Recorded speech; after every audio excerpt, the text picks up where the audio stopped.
கம்பளி செய்யறதுக்கு செம்மறி ஆட்டுடைய ரோமங்களை தான் யூஸ் பண்ணுவாங்க அப்படின்றது நமக்கு தெரியும். அதே மாதிரி வருஷம் அந்த ஆட்டுடைய ரோமங்களையும் எடுத்துருவாங்க. ஆனா ஆஸ்திரேலியால ஒரு ஆட்டு பண்ணையில ஒரே ஒரு ஆடு மட்டும் யாரு கண்ணிலுமே படாம பல வருஷம் இருந்திருக்கு. இப்ப அந்த ஆட்டை கண்டுபிடிச்சிருக்காங்க. அந்த ஆட்டோடைய உடம்புல பார்த்தோம் அப்படின்னா ரொம்ப அதிகமான ரோமங்கள் வளர்ந்துருச்சு. அதாலேயே அந்த ரோமங்களை தாங்க முடியாத அளவுக்கு வெயிட்டோடையும் இருக்கு. ஆனா அதெல்லாம் எடுத்ததுக்கு அப்புறமா அந்த ஆடா இது அப்படின்ற மாதிரி ரொம்ப பரிதாபமா இருக்கு. அந்த காட்சி இப்ப நீங்க பாருங்க.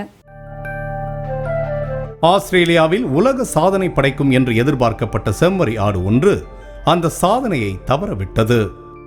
செம்மறி ஆடுகளிடம் இருந்துதான் கம்பளி ஆடைகள் செய்வதற்கான ரோமம் எடுக்கப்படுகிறது. சமீபத்தில் ஆஸ்திரேலியாவில் உள்ள செம்மறி ஆட்டு பண்ணையில் மறைந்திருந்த ஆடு ஒன்று கண்டுபிடிக்கப்பட்டது. இதுவரை ரோமம் சவரம் செய்யப்படாத அந்த ஆட்டின் உடல் முழுவதும் ரோமங்கள் அடர்ந்து வளர்ந்து அது நடக்க முடியாத அளவிற்கு சுமையை உண்டாக்கி இருந்தது. அந்த ஆட்டை ரோமம் சவரம் செய்யும் இடத்துக்கு கொண்டு சென்று அதன் உடலில் இருந்த மொத்த ரோமத்தையும் மழித்தெடுத்தனர்.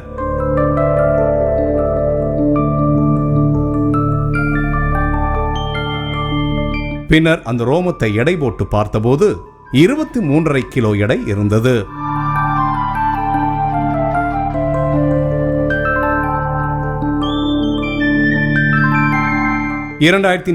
ஆண்டு இதே போன்று நியூசிலாந்தில் ஒரு குகையில் மறைந்திருந்த செம்மறி ஆட்டிடம் இருந்து 27 கிலோ ரோமம் பெறப்பட்டது.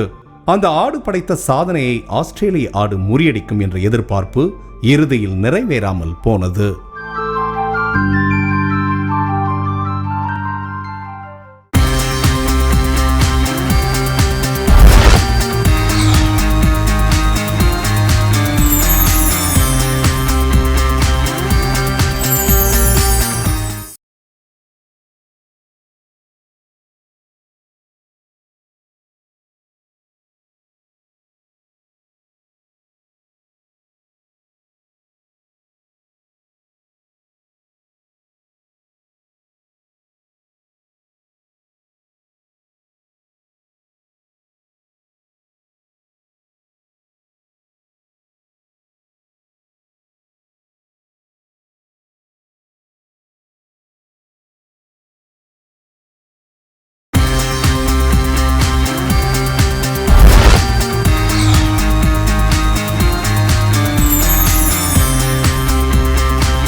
நம்ம எல்லாருக்குமே கடவுள் நம்பிக்கை இருக்கு.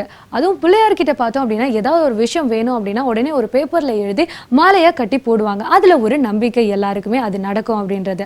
அதே மாதிரி பார்த்தோம் அப்படின்னா சர்ச்சுக்கு போனோம் வந்துட்டு நமக்கு என்ன வேணுமோ அதை வந்துட்டு ஒரு பேப்பர்ல எழுதி அந்த வேண்டுதலை ஒரு பாக்ஸ்குள்ள போடுவாங்க. அவங்களுக்கு ஒரு நம்பிக்கை கண்டிப்பா இது வந்து நடக்கும் அப்படின்றது. அதே மாதிரி இப்ப பார்த்தோம் அப்படின்னா பெரு அப்படின்ற கண்ட்ரில வந்துட்டு ஒரு செயின்டோட ஞாபகார்த்தமா வந்துட்டு ஒரு சர்ச் வந்து கட்டியிருக்காங்க. அண்ட் அந்த சர்ச்ல இருக்கிற ஒரு கிணத்துல பார்த்தோம் அப்படின்னா அங்க நிறைய மக்கள் வந்துட்டு அவங்களுக்கு என்ன வேணும் அப்படின்றதுக்காக எழுதி அந்த கிணத்துக்குள்ள போடுறாங்க. இது புதுவிதமான ஒரு நம்பிக்கையா இருக்குல்லங்க. ஸோ நானே இவ்வளவு சொல்லிட்டு இதை பார்த்ததுக்கு அப்புறம் உங்களுக்கே தெரியும், பாருங்க. புனித ரோஸ் தினத்தையொட்டி பெரு தலைநகர் லிமாவில் உள்ள புனித ரோஸ் தேவாலயத்தில் ஆயிரக்கணக்கான மக்கள் கூடி பிரார்த்தனை செய்தனர்.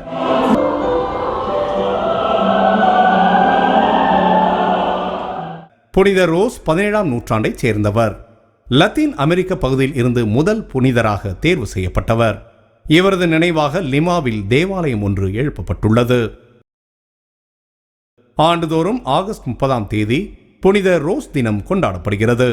இதையொட்டி அங்கு வரும் ஆயிரக்கணக்கான மக்கள் தங்கள் வேண்டுதலை நிறைவேற்ற அவருக்கு கடிதம் எழுதுகின்றனர். தங்களுக்கு என்ன தேவையோ அதை ஒரு காகிதத்தில் எழுதி அதை தேவாலய வளாகத்தில் உள்ள கிணற்றில் போடுகின்றனர்.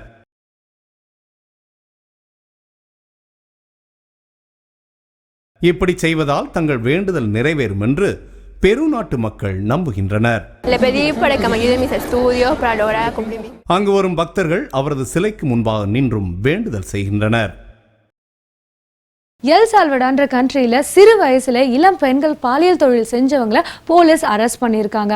பொதுவாக சில நாட்டில் வந்துட்டு இந்த மாதிரி குற்றம் செஞ்ச பெண்களுடைய முகத்தை வந்துட்டு மீடியாவுக்கு காட்ட மாட்டாங்க.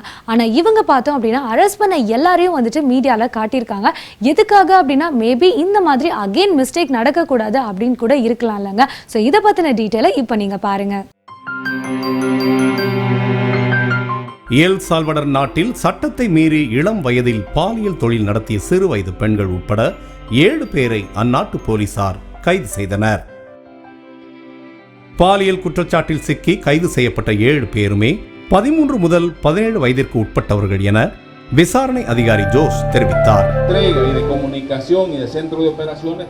இந்த இளம் வயது குற்றவாளிகள் வர்த்தக நிறுவனங்கள் மற்றும் பொது இடங்களில் நின்று அங்கு வரும் பெண்களை மாடலிங் துறையில் ஈடுபடுத்துவதாக கூறி பாலியல் தொழிலாளிகளாக மாற்றியதாக போலீசார் குற்றச்சாட்டு பதிவு செய்துள்ளனர். தேசிய குற்றத்தடுப்பு போலீசார் விசாரணை நடத்திய பின்பு அவர்களை பத்திரிகையாளர்களுக்கு காண்பித்தனர். பொல்யூஷன் உலகத்துல பார்த்தோம் அப்படின்னா நிறைய நாட்டில் வந்துட்டு இது ஒரு மேஜரான ஒரு ப்ராப்ளமா இருக்கு அப்படின்னே சொல்லலாம். இந்த பொல்யூஷனை தடுக்கிறதுக்காக அவங்களும் என்னென்ன விஷயங்கள் செய்யணுமோ அதையும் செஞ்சுட்டு தாங்க இருக்காங்க. இப்போ அடுத்தபடியா என்ன பண்ணியிருக்காங்க அப்படின்னா வெஹிக்கிள் மூலியமா தான் அதிகமாக பொல்யூஷன் வருது. அதுலயும் முக்கியமா பார்த்தோம் அப்படின்னா நிறைய பேர் இப்போ கார் யூஸ் பண்றாங்க, அதனால தான் இந்த பொல்யூஷன் வருது. அதனால இதை நம்ம கிரீன் காரா கொடுத்தா என்ன அப்படின்னு சொல்லிட்டு சில கம்பெனிஸ் முடிவு பண்ணியிருக்காங்க. இந்த கிரீன் கார் பார்த்தோம் அப்படின்னா எலக்ட்ரிக் கார், அதனால பொல்யூஷன் இருக்காது இல்ல. சைனா தான் அதிகமான ஒரு பொல்யூஷன் உள்ள ஒரு நாடா இருக்கு. அதனால அவங்க இப்ப ரீசெண்டா என்ன பண்ணிருக்காங்க அப்படின்னா ஒரு சூப்பரான கண்காட்சியை அரேஞ்ச் பண்ணிருக்காங்க. இந்த கண்காட்சியில பார்த்தோம் அப்படின்னா ஒவ்வொரு கம்பெனிஸ்லயும் வந்து அவங்களுடைய கிரீன் கார்ஸ் எல்லாம் கொடுத்தாங்க. அண்ட் இந்த கிரீன் காரை பர்ச்சேஸ் பண்ற கஸ்டமர்ஸ்க்கு பார்த்தோம் அப்படின்னா சிறப்பான டிஸ்கவுண்ட்ஸும் அவங்க கொடுத்திருக்காங்க. ஸோ அந்த கண்காட்சியை பார்க்கறதுக்காக நீங்க சீனாலாம் போவேன்னா இங்கே பார்க்கலாம், பாருங்க. சுற்றுப்புற சூழலுக்கு பாதிப்பு ஏற்படுத்தாத பசுமை கார்கள் வாங்குவோருக்கு மானியம் மற்றும் 10% வரிச்சலுகை வழங்க சீன அரசு முடிவெடுத்துள்ளது. சீனாவில் நாளுக்கு நாள் சுற்றுச்சூழல் மாசு அதிகரித்து வருவதை அடுத்து அதை தடுக்க பல்வேறு முயற்சிகளை அரசு மேற்கொண்டு வருகிறது. இதன் ஒரு பகுதியாக சுற்றுப்புறத்திற்கு மாசு ஏற்படுத்தாத பசுமை கார்களை மக்களிடையே அறிமுகப்படுத்தும் வகையில் செங்டு நகரில் கார் கண்காட்சி ஒன்று நடத்தப்பட்டது. இந்த கண்காட்சியில் சீனா உட்பட உலகின் 100க்கும் மேற்பட்ட முன்னணி கார் தயாரிப்பு நிறுவனங்கள் பங்கேற்றன. சீனாவின் ஷங்கன் ஆட்டோ மொபைல் நிறுவனம் இந்த ஆண்டின் இறுதியில் எலக்ட்ரிக் கார்களை அறிமுகம் செய்ய உள்ளது. பசுமை கார்கள் குறித்து மக்களிடம் விழிப்புணர்வு ஏற்படுத்தும் வகையில் சீனா மேலும் 10 நகரங்களில் இதுபோன்ற கண்காட்சியை நடத்த திட்டமிட்டுள்ளது. என்ன நேர்களே, இன்னைக்கு நம்மளோட உலகத்திரை நிகழ்ச்சியில நம்ம உலகத்துல நடந்த முக்கியமான நிகழ்வுகளை பத்திலாம் நீங்க தெரிஞ்சிருப்பீங்க. மீண்டும் அடுத்த வாரம் நம்ம உலகத்திரை நிகழ்ச்சியில உங்களை சந்திக்கிறேன். Until then, start away from உங்கள் பிரியமுள்ள பிரியா.